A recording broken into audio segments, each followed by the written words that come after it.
Assalamualaikum warahmatullahi wabarakatuh. Perkenalkan, kami dari kelompok 3 manajemen 4C akan mempresentasikan mengenai studi kelayakan pendirian coffee shop. Untuk itu, kita dengarkan penjelasannya. Slide pertama ada latar belakang. Tren menikmati suasana santai sambil minum kopi menjadi gaya hidup. Kopi adalah minuman hasil seduhan biji kopi yang telah disangrai dan dihaluskan menjadi bubuk. Pemrosesan kopi sebelum dapat diminum melalui proses panjang, yaitu pemanenan, pengeringan, penyangraian, dan selanjutnya dihaluskan menjadi bubuk kopi sebelum kopi dapat diminum. Di samping rasa dan aromanya yang menarik, kopi juga dapat menurunkan risiko terkena penyakit kanker, diabetes, batu empedu, dan berbagai penyakit jantung. Coffee shop adalah tempat yang secara konsep seperti restoran, namun fokus menu yang disediakan ialah berbagai varian menu kopi yang bisa diminum di tempat ataupun dibawa pulang. Nah, bisnis makanan dan minuman di Indonesia semakin berkembang. Salah satunya yaitu coffee shop. Pada perkembangannya, coffee shop tidak hanya menyediakan menu kopi saja, tetapi juga terdapat pilihan menu lainnya.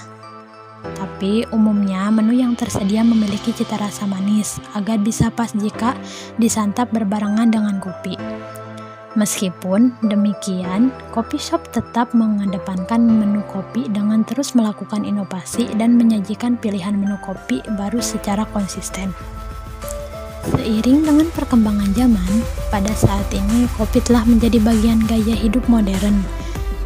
Nah, banyak orang yang pergi ke coffee shop bukan hanya karena ingin mencicipi kopi, melainkan tempat untuk mengerjakan tugas, tempat untuk berfoto, menonton acara musik seperti konser, dan tempat untuk bertemu, bersantai, dan menghabiskan waktu dengan rekan-rekan kerja maupun dengan keluarganya. Nah, pada studi kelayakan bisnis ini, kami akan membahas tentang makanan dan minuman di coffee shop. Di sini ada data kependudukan Kecamatan Kuningan.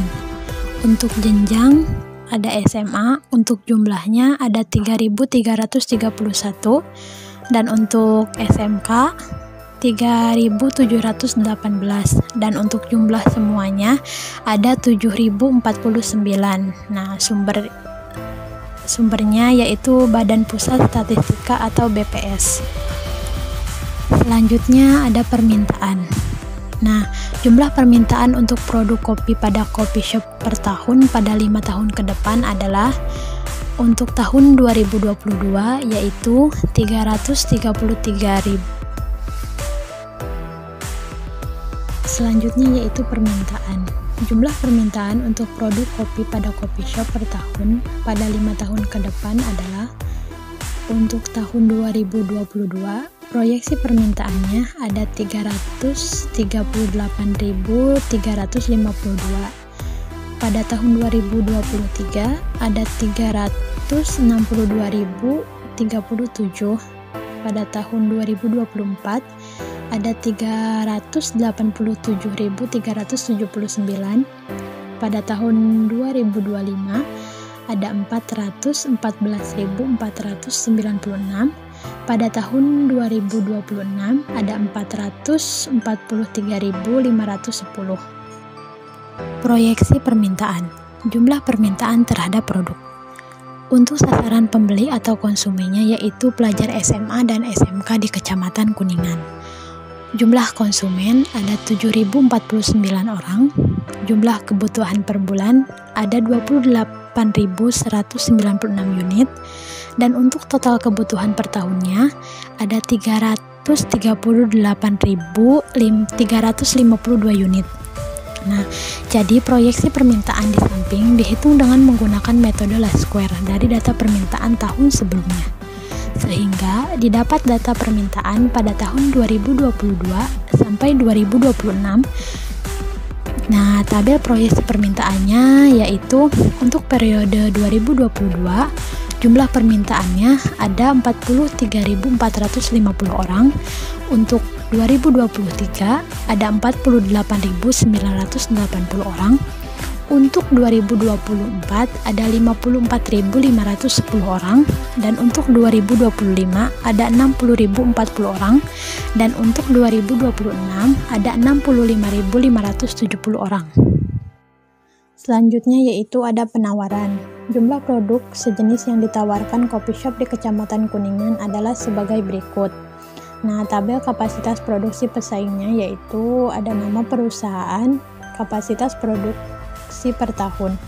Yang pertama yaitu Asiku Coffee Shop 50.000 per tahun, Kotaku Coffee Shop 45.000 per tahun, Sisi Jalan Kopi 50.000 per tahun, 24 Kopi 30.000 per tahun, Kopi Tumi 30.000 per tahun. Nah, total penawaran seluruhnya yaitu ada 205.000 per tahun. Nah, di sini ada tabel proyeksi penawaran pesaing periode 2022 sampai 2026. Untuk 2022, proyeksi penawarannya yaitu ada 205.000 penawaran. 2023 ada 219.350 penawaran. 2024 ada 234.705 penawaran. 2025 ada 251.134, dan yang terakhir untuk 2026 ada 268.713 penawaran. Selanjutnya yaitu ada analisis peluang. Nah, di sini analisis peluang bisa dilihat dari hasil analisis data permintaan dan penawaran, yaitu dengan cara membandingkan selisih antara permintaan dan penawarannya. Nah, di sini ada tabel yaitu ada periode, permintaan, penawaran, peluang pasar, rencana penjualan, dan pangsa pasar. Untuk periodenya yaitu dari tahun 2022 sampai 2026. Nah, untuk tahun 2022 permintaannya ada 338.352, sedangkan untuk penawarannya yaitu 205.000. Nah, jadi peluang pasarnya yaitu 133.352. Nah, untuk rencana penjualannya ada 45.000, dan jadi pangsa pasarnya adalah 33,75%, dan seterusnya dari tahun 2023, 2024, 2025. Jadi analisis peluangnya bisa dilihat dari selisih antara permintaan dan penawarannya. Nah, selanjutnya di sini ada produk. Nah, untuk produk di sini ada 14 ya. Ada 14 macam produk. Yang pertama yaitu ada kopi senja, espresso, affogato, double shot espresso, americano, mocha, cappuccino, kopi latte, vanilla latte, hazelnut latte, caramel latte, titik kopi susu, cappuccino, aren latte. Distribusi. Ada beberapa panjang rantai distribusi berbeda. 1. Dari petani, kopi langsung dibeli oleh pabrik kopi atau kafe. Yang kedua, tengkulak membeli dari beberapa petani untuk kemudian dijual ke pabrik atau kafe. Yang ketiga, tengkulak membeli dari beberapa petani, mengirimnya ke eksportir besar misalnya di Aceh untuk kemudian diekspor. Keempat, petani kopi mengolah kopinya sendiri sampai jadi bubuk dan dijual sendiri.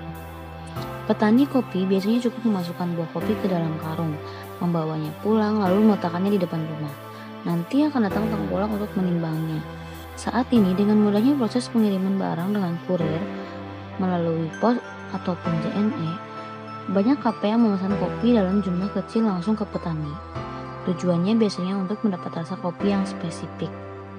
Maka dari itu, untuk pendistribusian pada kedai kopi Wandis ini dilakukan melalui transportasi darat, karena daerah pemasarannya tidak begitu jauh. Promosi yang dilakukan kopi shop melalui media sosial seperti iklan dalam bentuk broadcast melalui WhatsApp, Instagram, Line, dan Facebook. Karena cara ini dinilai cukup efektif untuk melakukan promosi, terutama segmen pasar kedai kopi ini, yaitu remaja-remaja. Segmentasi pasar. Yang pertama, segmentasi adalah tindakan membagi pasar menjadi kelompok pembeli berbeda dengan kebutuhan, karakteristik, atau perilaku berbeda. Segmen pasar dari kopi shop ini yaitu segmen konsumen berdasarkan demografi dilihat dari jenis kelamin, laki-laki dan perempuan, umur 15 tahun sampai 24 tahun, dan memiliki pendapatan konsumen. Yang kedua, targeting. Dengan segmen pasar, targeting kopi shop adalah anak muda yang berusia sekitar 15 sampai 24 tahun, serta melakukan penjualan melalui online, Instagram, line WhatsApp, dan Facebook yang sudah menjadi bagian dari gaya hidup remaja masa kini. Yang ketiga, positioning. Kopi shop kami diunggulkan dari segi kualitas kopi. Biji kopi yang sangat terjaga, kualitasnya mampu menciptakan rasa kopi yang berbeda dari pesaing kami. Dengan penyajian yang menarik, tidak hanya memanjakan lidah, tapi kopi kami juga menjamin akan membuat puas mata. Selanjutnya, analisis SWOT. Yang pertama, strength atau kekuatan. Kekuatannya yang pertama ada harga produk yang terjangkau, populer di kalangan anak muda, bahan baku yang tersedia, packing yang mudah dibawa dan praktis, konsep kedai kopi yang menarik, ketersediaan fasilitas lengkap, wifi, toilet, dan musola, alat pembayaran charles, dan banyak promo. Yang kedua, weakness atau kelemahan.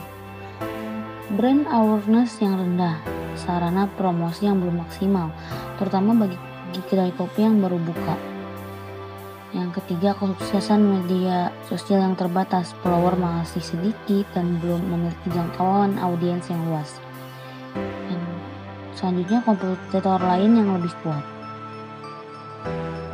Opportunity atau peluang. Membangun inovasi produk kopi baru, membangun hubungan dengan pelanggan, menarik konsumen baru dengan penawaran khusus, menjawab permintaan layanan pengiriman misalnya di aplikasi ojek online, membuka outlet di lokasi baru. Threat atau ancaman. Harga bahan baku yang tidak stabil, tingkat persaingan kedai kopi yang tinggi, rating buruk dari konsumen. Keputusan strategi. Terdapat beberapa keputusan strategi yang bisa diterapkan pada kopi shop ini, yang nantinya dapat membantu dalam kegiatan pemasaran produk dan memenangkan persaingan dalam usaha kopi shop. Strategi-strateginya yaitu: yang pertama, strategi penetrasi pasar dan pengembangan produk. Yang kedua, strategi SO dengan cara membuat kopi yang berkualitas baik dan menciptakan beberapa segmen pasar yang lebih banyak lagi, serta selalu mengutamakan kepuasan atau pelayanan bagi konsumen yang merupakan kekuatan dari kopi shop kami. Yang ketiga, strategi WO dengan cara yang menggunakan aplikasi komputerisasi untuk mencatat laporan keuangan, serta membuka cabang kopi shop yang baru. Yang keempat, strategi ST dengan cara menawarkan berbagai macam kopi yang sesuai dengan harga jual produk atau sesuai dengan segmen pasar yang sudah dibentuk. Yang kelima, strategi WT dengan cara memaksimalkan promosi yang dilakukan di sosial media dan juga menambah inovasi dengan seni latte atau menggambar di atas secangkir kopi yang dibuat semenarik mungkin. Selanjutnya, penilaian kelayakan. Kedai kopi layak untuk dikembangkan karena di Kecamatan Kuningan masih sedikit yang membuka usaha kedai kopi yang mempunyai kualitas bagus. Dan produk kopi ini sudah menjadi kegemaran khusus di kalangan remaja. Seleksi produk. Dari hasil analisis produk pada aspek pasar dan pemasaran Wandis Kopi memiliki 14 jenis produk kopi yang ditawarkan. Tetapi yang menjadi main produk atau produk unggulan yang dijual di Wandis Kopi adalah kopi susu senja. Karena produk kopi susu senja ini merupakan salah satu produk yang menjadi kesukaan anak muda. Meskipun harga murah, tetapi rasa yang dirasakan sangat nikmat di lidah dan cocok untuk lidah anak muda zaman sekarang. Terlebih lagi, produk kopi susu senja yang ditawarkan di Wandis Kopi selalu menjadi menu favorit.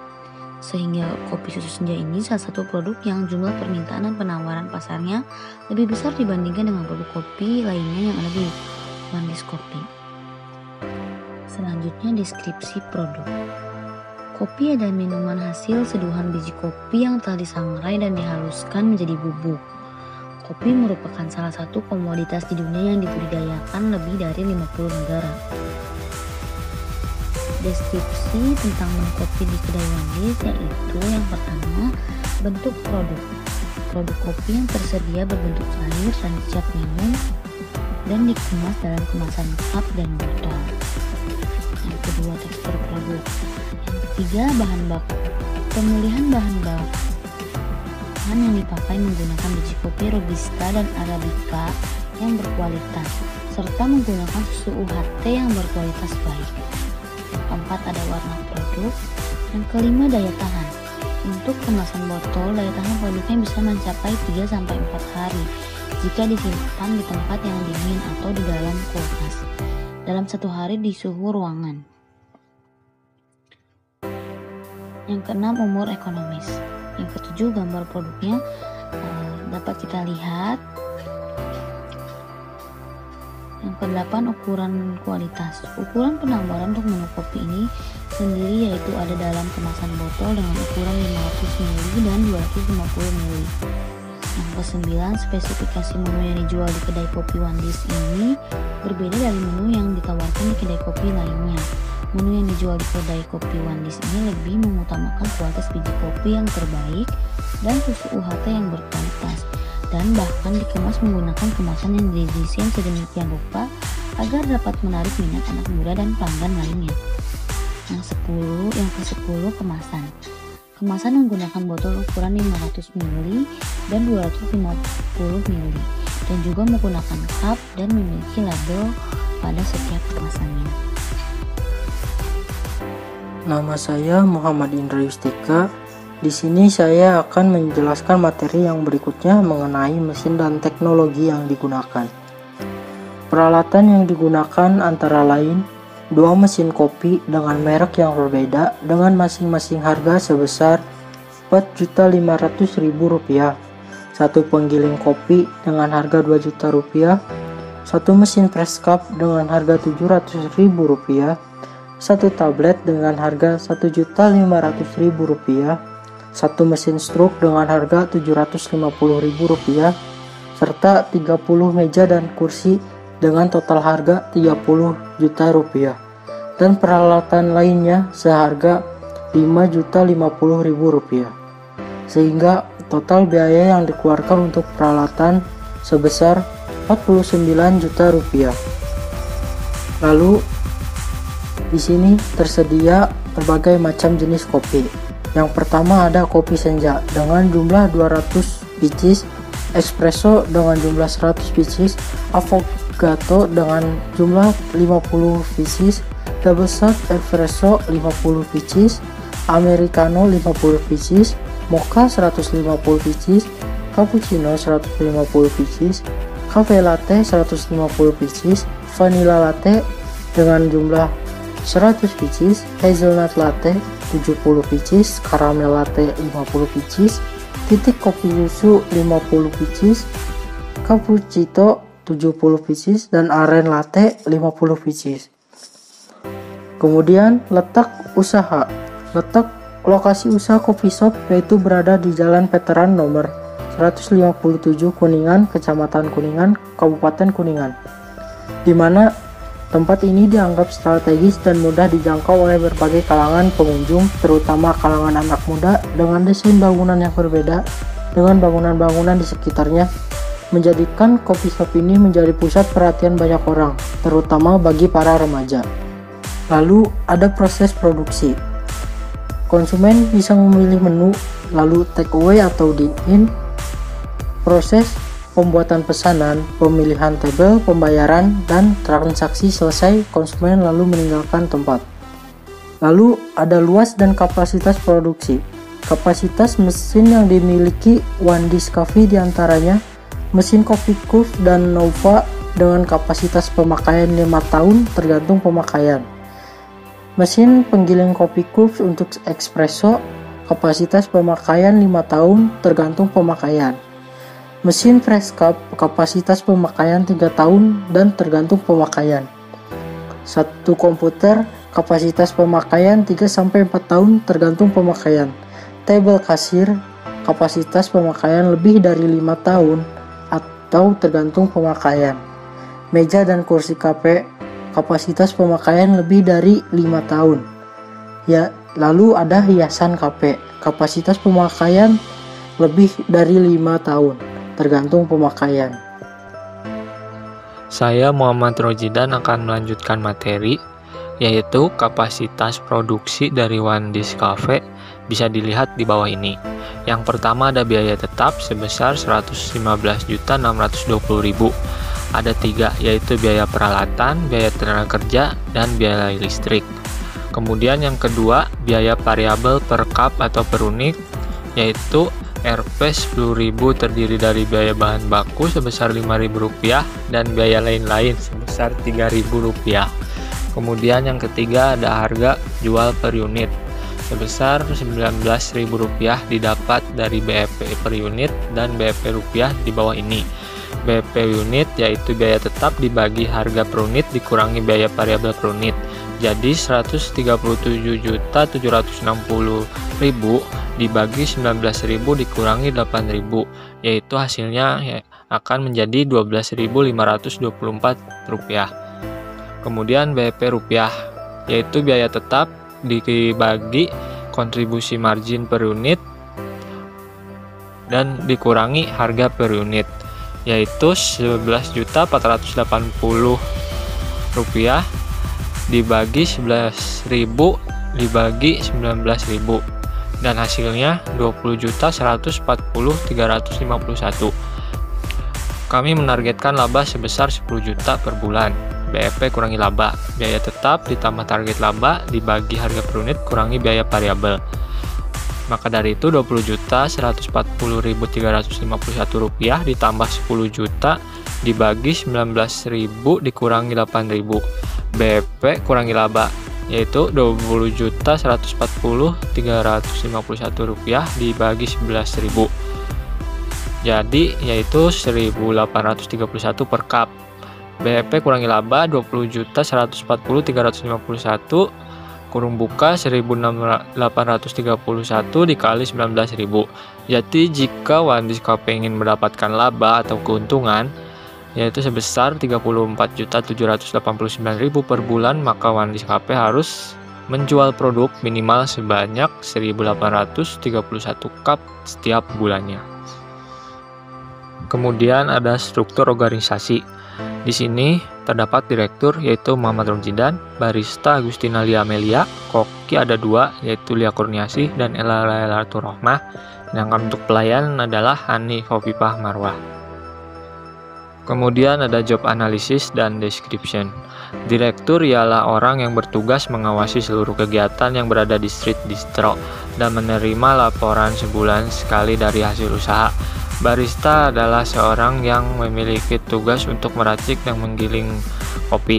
Koki adalah seorang yang memiliki tugas pada bagian dapur untuk memasak. Pelayan bertugas melayani para pelanggan dengan menerapkan prinsip pelayanan prima dan kepuasan konsumen. Kemudian ada rekrutmen dan seleksi. Terdiri dari 4, yaitu yang pertama seleksi administrasi, yang kedua interview, yang keempat wawancara dengan direktur, dan yang terakhir pelatihan dan masa uji coba. Kemudian sistem kompensasi. Karyawan yang kami rekrut adalah karyawan yang tetap. Penetapan gaji karyawan sesuai dengan bidangnya. Yang pertama direktur, gaji per bulannya yaitu 2.600.000. Dan kemudian barista, gaji per bulannya yaitu 1.300.000. Dan koki untuk 2 orang per bulannya 2.340.000. Bagian pelayanan yaitu 1.040.000. Apabila coffee shop kami menjual produk melebihi target, biasanya kami memberikan sebuah bonus, dan setiap tahun biasanya kami memberikan uang tunjangan hari raya. Kemudian ada program pengembangan karyawan. Pelatihan dan pendidikan yang diterapkan untuk para karyawan di One Dish Coffee yaitu mengenalkan berbagai macam produk yang sedang ngetrend, spesifik produk seperti apa, agar ketika konsumen menanyakan tentang produk tersebut, karyawan tersebut sudah menguasainya. dan bisa langsung menjawab tanpa harus menanyakan lagi pada pemilik usaha tersebut. Aspek hukum dan legalitas. Jenis-jenis perizinan yang diperlukan pada aspek ini yang pertama izin lokasi, adanya sertifikat atau akte tanah, adanya bukti pembayaran pajak PBB, adanya rekomendasi dari RT, RW, kecamatan, dan adanya IMB atau izin mendirikan bangunan. Yang kedua ada izin usaha. Tadi sudah disebutkan yaitu ada SIUP, ada surat izin tempat usaha, NPWP, dan TDP, tanda daftar perusahaan. Aspek hukum dan legalitas. Badan hukum organisasi. Bentuk badan hukum yang sesuai dengan usaha yang akan kami dirikan adalah berbentuk CV. Izin-izin yang perlu dilengkapi sebelum mendirikan usaha coffee shop ini terdiri dari tanda daftar perusahaan atau TDP, surat izin usaha perusahaan atau SIUP, dan nomor pokok wajib pajak atau NPWP. Lalu adanya aspek keuangan. Untuk mengetahui aspek keuangan dari CV atau coffee shop kami, di bawah ini secara berurutan tabel-tabel. Yang pertama modal kerja, modal investasi, proyeksi laporan keuangan, analisis laporan keuangan laba rugi, arus kas, dan neraca.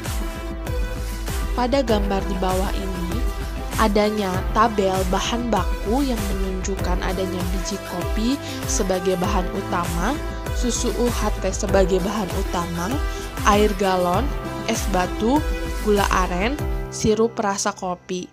Masing-masing disebutkan berjumlah 1.000, 750, 2.000, 1.025, 500, dan harga yang tertera, sehingga total keseluruhan adanya 56.525.000. Dan juga ada nama mesin dan peralatan, ada mesin kopi, penggiling kopi, mesin press cup, tablet, mesin struk, meja dan kursi, dan lain-lain. Selanjutnya, saya Lia Kurniasi akan memaparkan mengenai biaya proyek dari Wanis Coffee ini. Yang pertama, A. Ada investasi harga tetap yang terdiri dari tanah, bangunan, mesin dan peralatan, serta inventaris kantor yang total harta tetapnya yaitu senilai 799 juta.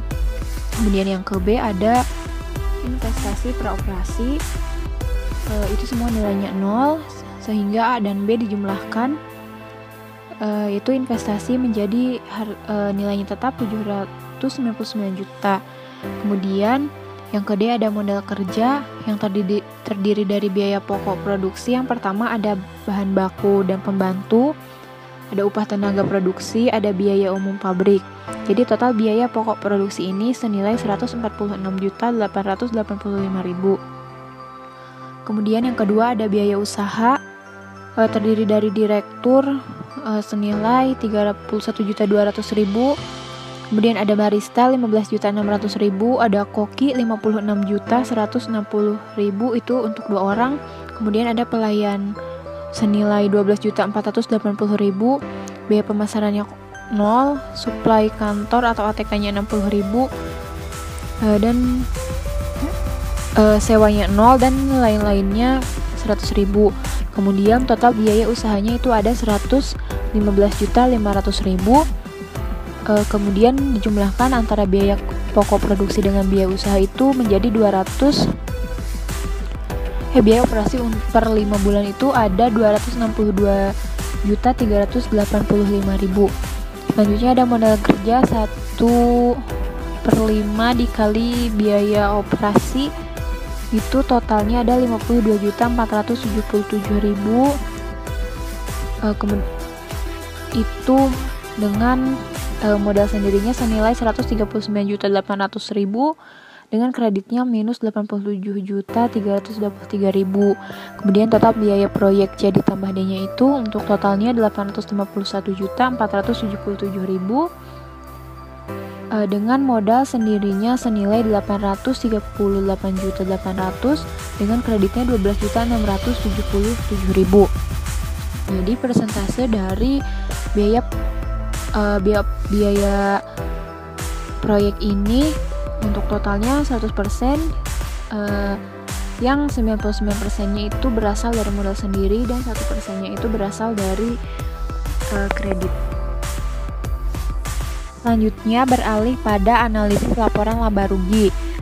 Yang pertama itu ada rencana produksi dalam set itu dari tahun pertama sampai tahun kelima secara berurut senilai 45.000, 49.500, 54.450, 59.895, dan pada tahun terakhir 65.885.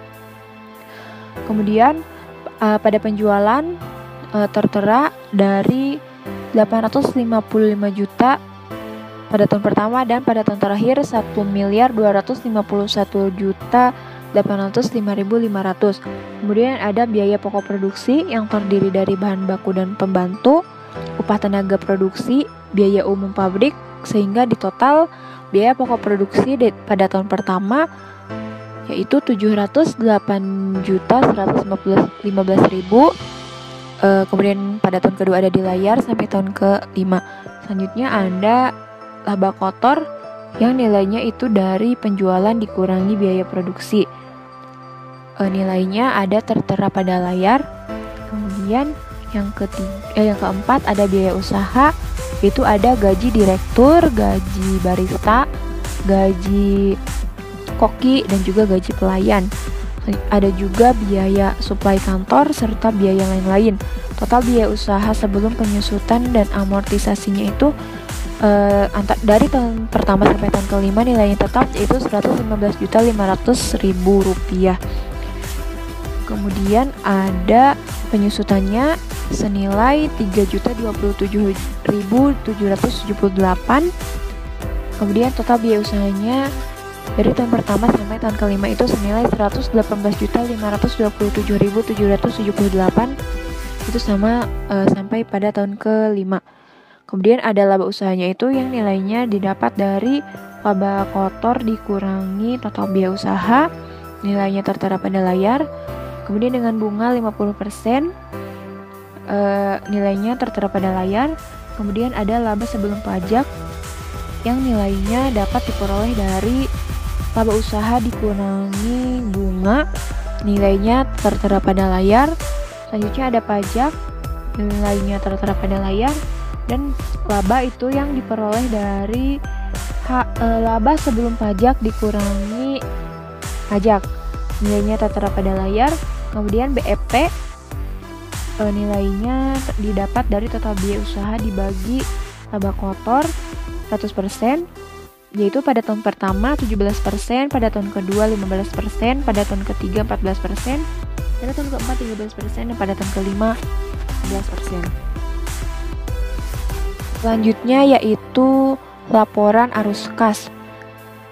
Ada penjualan tunai pada tahun pertama 855 juta, pada tahun kedua 940.500.000, pada tahun ketiga 1.034.550.000, pada tahun keempat 1.138.005.000 rupiah, dan pada tahun terakhir 1.251.805.500 rupiah.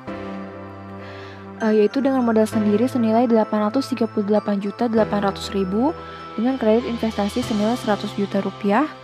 Jadi kredit modal kerjanya itu yaitu minus 87.323.000 rupiah. Saldo kas awalnya itu tertera pada layar tahun pertama sampai tahun kelima. Selanjutnya ada total kas masuknya itu tahun sekarang 851.477.000. Pada tahun pertama sampai tahun kelima itu tertera pada layar. Kemudian investasinya senilai 799 juta. Biaya pokok produksi tahun pertama sampai tahun kelima tertera pada layar. Biaya usaha sebelum penyusutan dan amortisasi pada tahun pertama sampai tahun kelima tertera pada layar. Itu tetap nilainya senilai 115.500.000. Dengan bunga tahun pertama sampai tahun kelima tertera pada layar. Pajaknya juga tahun pertama sampai tahun kelima tertera pada layar. Jadi total kas keluarnya itu tahun 0 599 juta tahun pertama sampai tahun kelima tertera pada layar.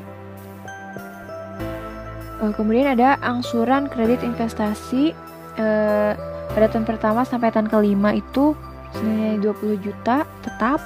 Kemudian ada angsuran modal kerjanya juga selama 5 tahun berurut-urut senilai 10.495.400 rupiah. Kemudian total kewajiban bank pada tahun pertama sampai tahun kelima tetap 30.495.400 rupiah. Dan dengan total kewajiban banknya juga 52.477.000.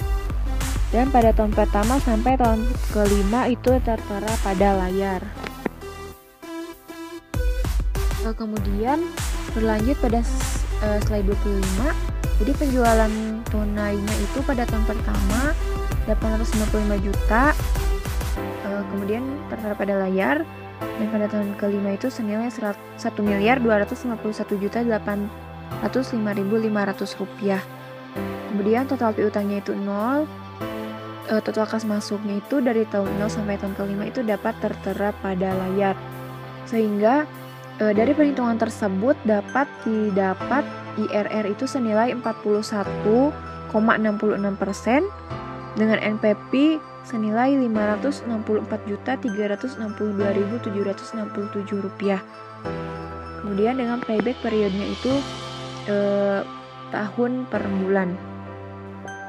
Selanjutnya yaitu neraca. Keterangannya yang I itu adalah harta. Harta itu terdiri dari kas, piutang, dan persediaan. Pada tahun pertama total harta lancanya itu 52.477.000. Tahun pertama dan sampai tahun kelima itu tertera pada layar. Kemudian yang ke B ada harta tetap yang terdiri dari tanah, bangunan, mesin dan peralatan, investasi, kendaraan, dan lain-lain. Dan dengan total harta tetapnya itu senilai 799 juta. Nilainya sama sampai pada tahun kelima. Kemudian ada akumulasi penyusutan. Pada tahun pertama itu penyusutannya senilai 3.027.778. Dan kedua 6.055.556 rupiah. Pada tahun ketiga 9.083.333 rupiah. Pada tahun keempat 12.111.111 rupiah. Dan pada tahun kelima senilai 15.138.889 rupiah. Nilai buku harta tetapnya itu tertera pada layar, ada tahun 0 sampai tahun kelima. Kemudian yang ke C ada investasi praoperasi, itu tidak ada nilainya. Akumulasi amortisasinya juga tidak ada. Nilai buku harta tak berwujudnya juga tidak ada. Dan total hartanya itu antara harta lancar, harta tetap, dan investasi praoperasi digabung pada tahun 0 nilainya senilai 851.477.000. Pada tahun pertama 1.086.295.850.000. Pada tahun kedua 1.047.792 rupiah. Pada tahun ketiga 1.876.621.470 rupiah. Kemudian pada tahun keempat senilai 2.407.612.930 rupiah. Dan pada tahun kelima senilai 3.19.476.685 rupiah. Sekian penjelasan mengenai biaya proyek, laporan laba rugi, laporan arus kas, serta neraca. Ya, cukup sekian pemaparan dari materi kelompok kami. Kurang lebihnya mohon maaf. Terima kasih.